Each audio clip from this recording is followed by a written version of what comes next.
Gonna do a quick video update here. This isn't gonna be too exciting. I just want to show you some things that are coming up in the next week or two here. It's been a while since we've done a video.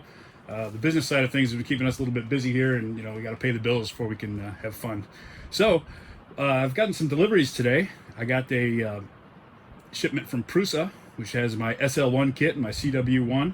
I went ahead and opened up the CW1 since it was already assembled, put it out here. I'm really looking forward to using this.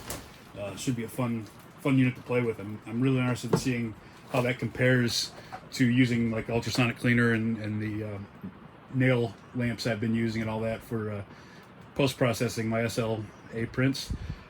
Also, another delivery that came today that we've been waiting a considerable amount of time for is right over there in the corner.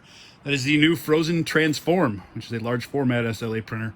We'll be firing that up this week as well and testing it. So it's going to be a busy week here, and we're looking forward to putting some videos out. Of course, you know, with the SL1, I've got a kit there, so we'll be building that, and of course I'll be documenting that build as I go, and I will hopefully post that video.